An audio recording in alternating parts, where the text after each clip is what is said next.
안녕하세요. 매일 새로운 사연을 전하는 읽어주는 사연 라디오입니다. 구독과 좋아요, 많은 공유 부탁드립니다. 오늘의 사연 시작하겠습니다. 안녕하세요. 결혼한 지 4년 차의 30대 여성이에요. 제가 원래 제 이야기를 잘하는 편이 아니다 보니 어떻게 시작해야 하나 싶은데, 사실 오늘 친구랑 만나서 커피 한잔하며 수다 좀 떨려고 했는데, 친구가 몸이 안 좋아 못 나오겠다고 하더라고요. 저는 이미 집에서 나왔는데 말이죠. 다시 들어가자니 모처럼 차려입고 나온 게 아깝기도 하고 그래서 집에서 조금 떨어진 곳에 있는 조용한 카페에 왔어요. 그리고 뭘 할까 고민하다 이렇게 익명의 힘을 빌려 얼마 전까지 어머님과 겪었던 갈등을 한번 적어볼까 해요. 지금은 어느 정도 상황이 정리되었긴 하지만요. 아무튼 가벼운 마음으로 들어주시면 감사하겠습니다.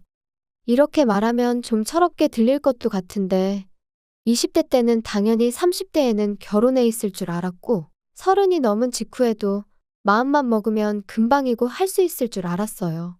그런데 34이 넘어가고 주변을 둘러보니 어느새 대부분의 친구들은 다 결혼했고 심지어 아이도 한둘은 있는 거예요.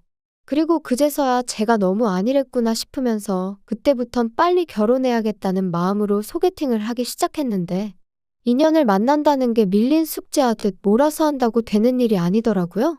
그래서 결국 1년 정도 지난 후에는 한마디로 에라 모르겠다 어떻게든 되겠지 하고 마음을 접으려고 했거든요. 그런데 딱 그 시기에 아는 언니가 자기 후배라며 한번 만나보라고 지금의 남편을 소개시켜주대요. 정말 괜찮은 사람이라고 자기를 한번 믿어보라며 말이죠. 그래서 마지막이다 생각하고 나간 자리였습니다. 그리고 참 웃긴 게 그때는 이미 제가 결혼에 대해서는 열정이랄까 그런 게 어느 정도 식은 상황이었다 보니 첫 만남인데도 불구하고 긴장이 된다거나 그런 게 없더라고요. 말도 술술 잘 나오고 그리고 남편이 말하길 자기도 원래 낯을 꾀가리는 성격이라 걱정이 많았는데 제가 너무 편하게 대해주니까 좋았다나요? 아무튼 첫 만남이 그렇게 된 거였고 이후로는 누가 먼저랄 것 없이 연락을 주고받다가 자연스럽게 연인 사이로 발전하게 되었죠. 둘 다 나이가 적지 않다 보니 확신이 있는데 못하러 시간을 끄냐며 알게 된 지 1년 3개월 만에 결혼도 했고요. 하지만 남편과의 결혼 생활은 생각만큼 쉽지만은 않았습니다. 그건 바로 끝도 없이 무언가를 바라시는 시부모님과 그런 시부모님께 딱 잘라 입장을 밝히지 못하는 남편의 우유부단한 성격 때문이었죠.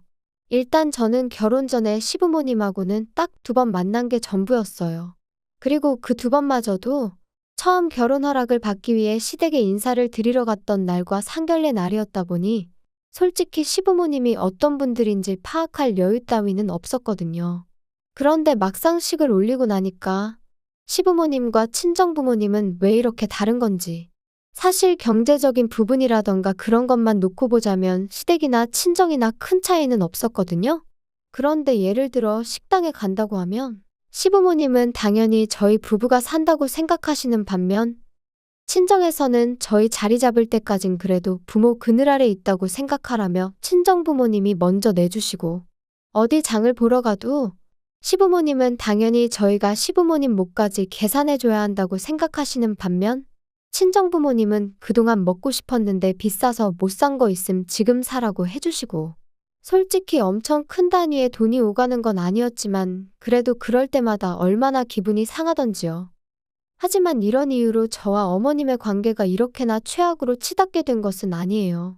결정적인 이유는 지난해 하나뿐인 제 동생이 이혼을 하게 되었는데 도대체 저와 어머님 그리고 제 동생의 이혼이 무슨 상관일까 싶으시죠?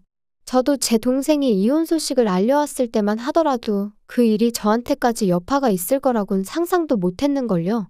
일단 제 동생 이야기를 해보자면 제 동생은 저와 달리 결혼을 일찍 했어요. 혼전 임신 그런 건 아니었고 당시 4년째 만나던 제부 쪽 아버님 그러니까 사돈어른 건강이 안 좋아지면서 그쪽에서 하루빨리 식을 올렸으면 했거든요.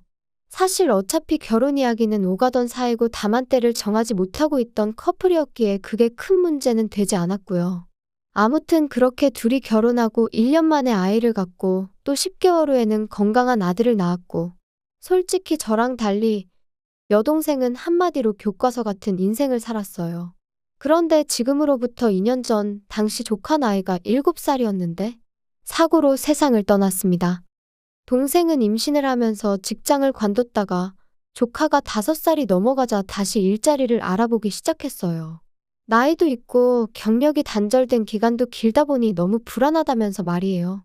말이 나왔으니 말이지만 사실 자기 하는 일에 워낙 자부심도 있었고 좋아했던 동생이었기에 회사를 관둬야 될 것 같다고 했을 때는 제가 다 속상하더라니까요.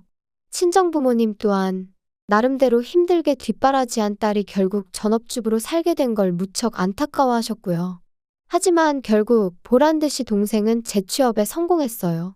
그러니 저희 친정은 말 그대로 축제 분위기가 따로 없었답니다. 하지만 얼마 후 만났던 동생의 표정은 어쩐지 밝지만은 않더라고요.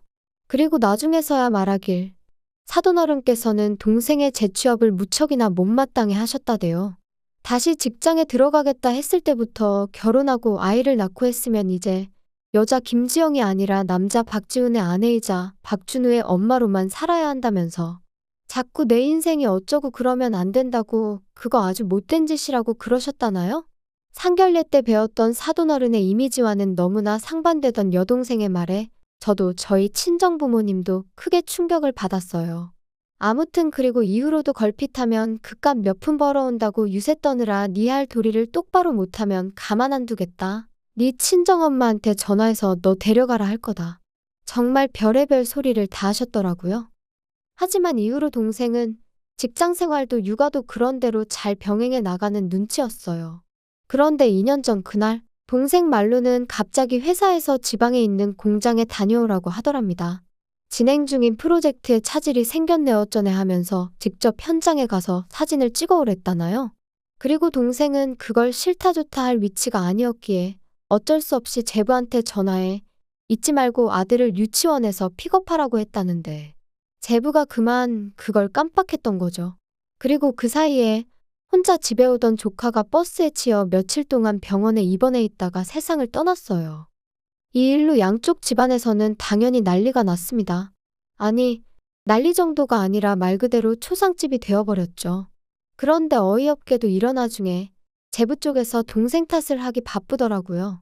애시당초 엄마라는 여자가 밖으로만 돌아대니 이런 일이 생길 수밖에 없었다며 어찌나 비난을 해대던지.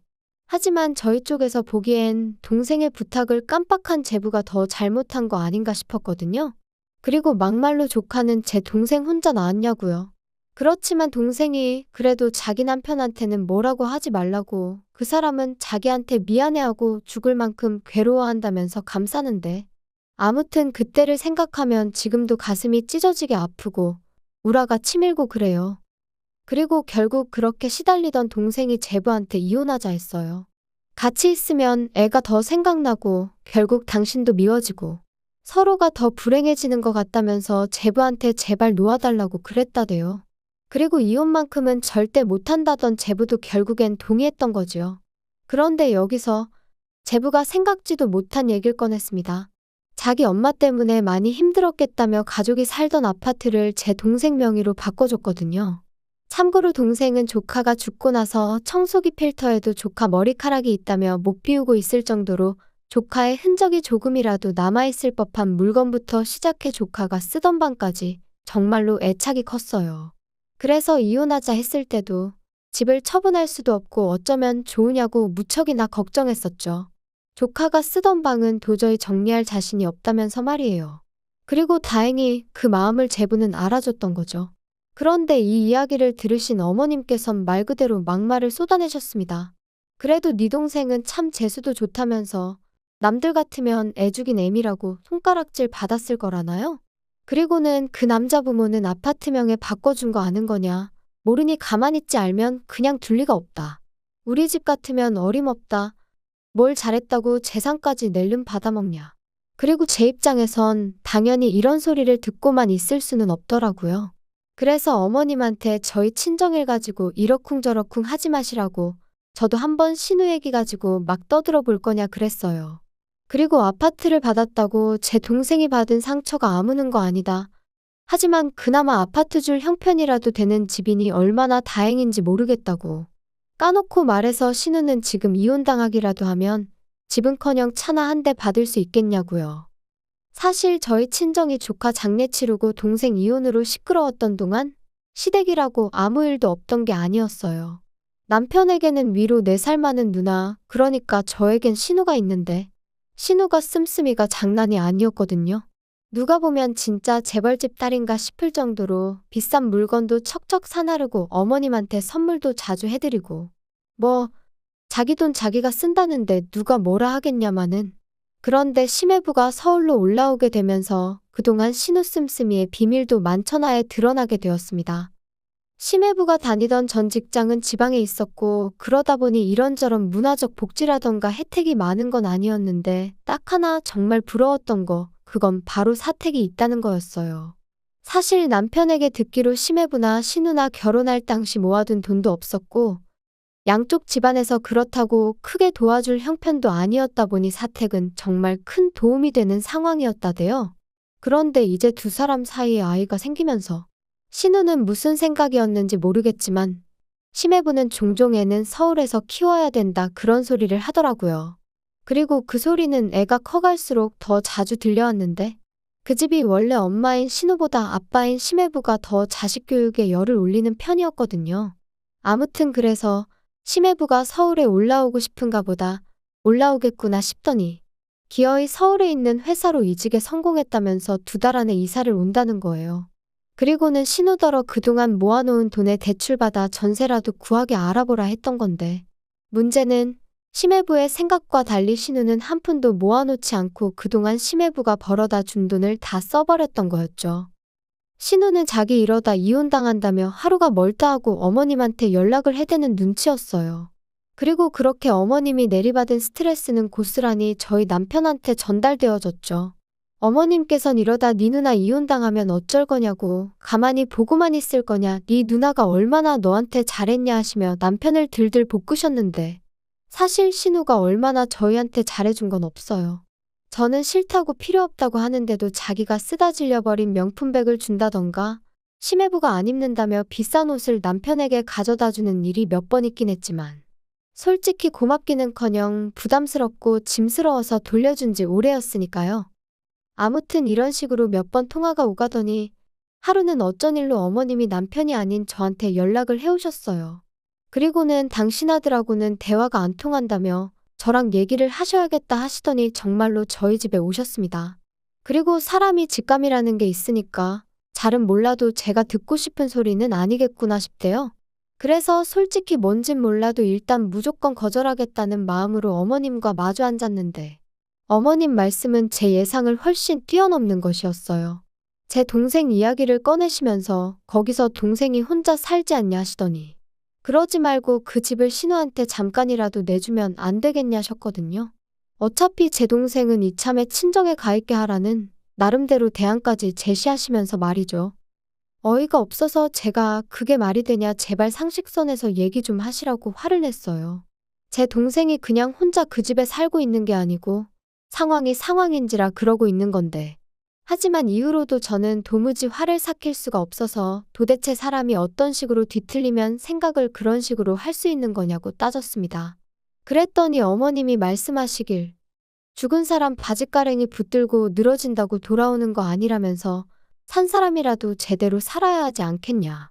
제 동생에게 있었던 일은 안타깝지만 신우까지 네 동생처럼 살았으면 좋겠는 건 아닐 거 아니냐. 네가 나서서 도와주지 않으면 네 신우 이혼당하게 생겼다. 저는 어머님한테 한마디만 더 하시라고 그럼 그땐 저도 가만 안 있겠다 했어요. 제 동생 일은 말 그대로 사고였지만 신우가 그렇게 생각 없이 돈 써댄 건 자기가 작정하고 한 일이니 비교할 바가 못 된다고. 그리고는 어머님도 신우한테 그렇게 받아쓰실 때 이런 날이 올 거 생각 못 하셨냐 받아쳤죠. 그랬더니 어머님이 지금 제가 당신을 취조하는 거냐며 소리를 지르시곤 아무튼 제 동생한테 말 잘하랍니다. 안 그러면 신우가 이혼당하기 전에 저부터 남편, 그러니까 어머님 아들하고 이혼하게 만들겠다면서 말이죠. 기도 안 차고 어이없는 어머님의 말씀에 신우한테 전화를 걸었어요. 왜냐하면 저는 적어도 어머님의 억지가 어머님 혼자만의 시나리오인지 아니면 신우랑 혹은 제 남편까지 같이 이야기가 된 건지 궁금했거든요. 이후로 몇 번의 신호음이 울리고 신우가 전화를 받았습니다. 안부를 묻는다던가 떠본다던가 그러고 싶은 마음도 아니었기에 단도직입적으로 물었어요. 어머님이 제 동생 집을 형님한테 내주라고 막무가내로 나오시던데 어떻게 생각하시냐고요? 그랬더니 신우가 말 나왔으니 자기도 한마디 하겠다면서.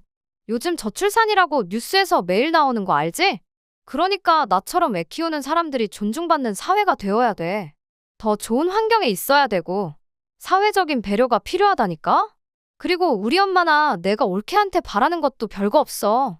솔직히 올케 동생은 이제 애도 없고, 집만 차지하고 있는 거잖아. 그거 사회적으로 되게 안 좋은 거다? 땅도 좁은데 왜 혼자서 그렇게 넓은 데를 차지하고 있냐 이거지. 이기적인 거 아니야?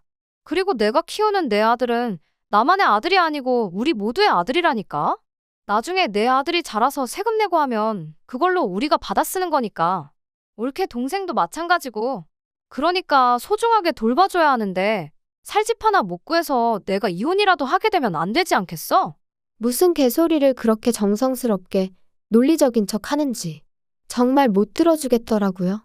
그래서 제가 신우더러 형님 이야기 듣고 있으니 형님이 얼마나 멍청하고 뻔뻔한지 그건 확실히 알겠다면서 이혼하는 게 낫겠다고 했어요.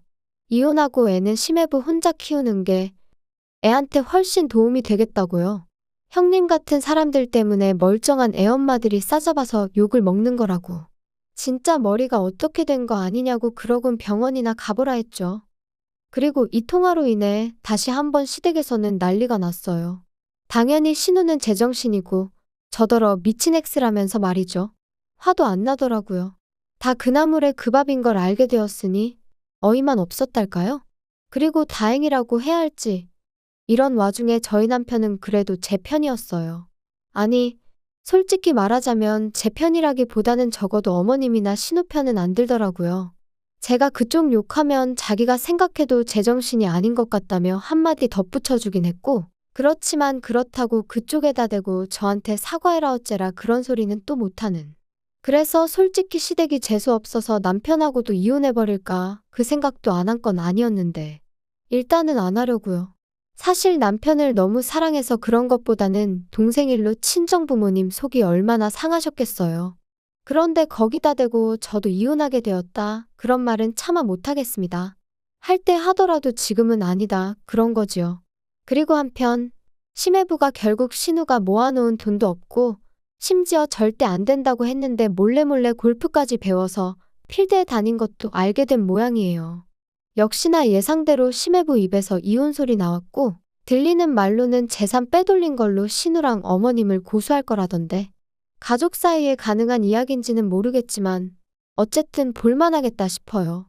남의 불행을 보고 즐거워하냐며 혹시 저를 욕하신다면 이건 불행이 아니에요. 자업자득이지요. 아무튼 지금 바라는 건 그저 아무쪼록 하루빨리 동생이 슬픔에서 벗어날 수 있었으면 좋겠다는 거예요. 그리고 남의 불행을 파헤치며 거기서 어떻게든 자기 입속을 차리려던 신우나 어머님한테는 어떤 식으로든 응당 대가를 치르게 될 거라는 말밖에는 할 말이 없네요. 물론 동생하고 신우를 보고 있자니 사람이 착하게 산다고 늘 좋은 일만 있는 것도 아니고 못되게 산다고 늘 안 좋은 일만 있는 것 같지도 않다는 거지만요. 그래도 물론 결국 착하게 사는 게 정답이겠지요? 제 생활은 둘에 비하면 그다지 유별날 것도 없고 평범한 듯하니 불평불만 없이 감사하는 마음으로 살아야 하는 건지. 아무튼 생각이 많아지는 요즘입니다. 긴 이야기 들어주셔서 감사합니다. 오늘의 사연은 여기까지입니다. 구독과 좋아요, 알람 설정해주시면 앞으로 더 좋은 사연으로 찾아오겠습니다. 감사합니다.